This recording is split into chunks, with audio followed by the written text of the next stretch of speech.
saami qaybsiga golayaasha qaranka ee Soomaaliland oo muddo badan la sugay waqti badan la qaadatay muddo badan laga soo hadlayay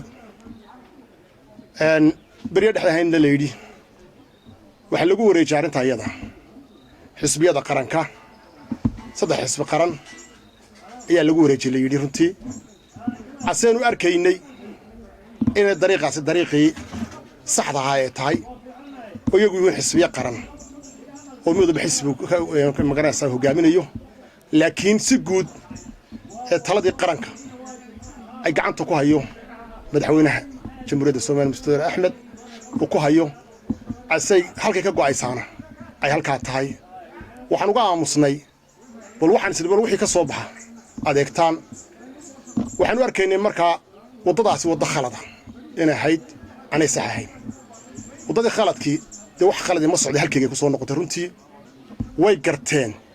inay halkii lahayd halkan inay hayn wayna soo celiyeen way ku mahadsan yihiin runtii soo celinta halkii xaq leeyahay ku soo celin ku mahadsan yihiin waxa saa'id noqotay oo mid fahmi weyna noqotay wixii madaxweyne aad soo saartay waan kugu daba joognaa iyagu ko wax tabanayay ma ahayn gobolada wax tabanayay ma ahayn qabiilada wax tabanayay ma ahayn cid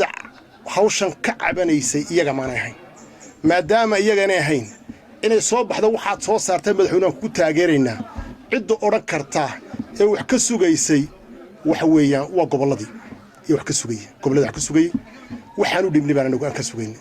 marka waxa weeye taageerada ay ku taageerayaan anigu waxay ku taageerayaan ma garanay ma aanan garan waxa weeye waxaan leenahay hawsha ayad hawl ku saaciday ahayd waxa kale ku jirta hadalka kelmadii 60kii ayaa marjac loo noqonayaa haddii kelmadda 60ka loo noqonayo de Soomaaliya kala godoba ma ay Soomaaliland uga soo baxday ee tirwaanka uga soo go'ay waxay hayd dulmi iyo saamigu ay ka cabanayso diidaneed wixii ka dhacay bayd waxa loo kala go'aya haddii 60ka lagu noqonayo waxaan qirayaa 60kii dhammaan wixii la isku gutay khalad buu laba qodob waa inuu mid galaa 60kii wixii isku tagay inuu sax ahaada waa sax inuu khalad ahaadana waa khalad waxaan qirayaa inuu khalad ahaa isku tagaas Soomaaliland qaybsashadeeda reer Soomaaliland ay ku qaybsadeen kuraasada khalad buu waa tala diidan yahay weey in 60kii la soo hadal qaadaa tun aan liqi karayna maaha tu aan aqbalayna maaha akademiyada nabadda waxa weeye tawakkal ka baha gobolada cid muslix saamicida hagaajinaysa gobolada lagu dagaalamaya waa jira ee ka shaqeysa laakiin nabad hadda nabadda la sheegayo ma tasha gobolada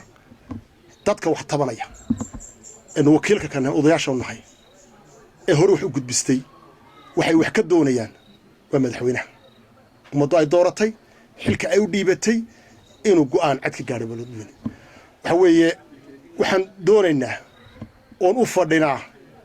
intayna doorashadaasi dhicin 2017 mudane madaxweyne arinta iyada ina jawaab cad laga bixiyo dadkan inuu wixii ay xaq lahayn la siiyo ayaan doonaynaa taan kaaga fadhinaa taaway waxaan rajaynaynaa ilaahay xilka inuu kugu asturo waxaan ka digayaa in aanay Soomaaliland doorashada hadda soo socota inay ku kala hadhin waxaan sheegaynaa horena u sheegnay inaan marraba inta lagu fadhiyo ani cidignaga fariisanay baan hore u sheegnay waan ku celinayaa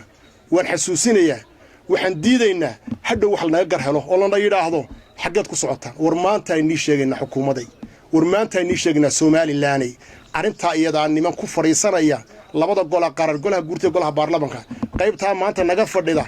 ha ku fadhi hadii la koriyeen ha ku fariisanayay mani hadii san loo galan ha ku fariisanayay mani arinta iyada waan nii sheegaynaa Allahumma balaqtu baan ilaahay waxa weeyaan Soomaaliland waxay ku dal tahay waxay ku tahay midnimada wada socodka iyo cadaaladda haddii ay suurtagal weedeen cadaalad laga shaqeeyo waxa weeyaan de wax loo kala cawdaayeen jirin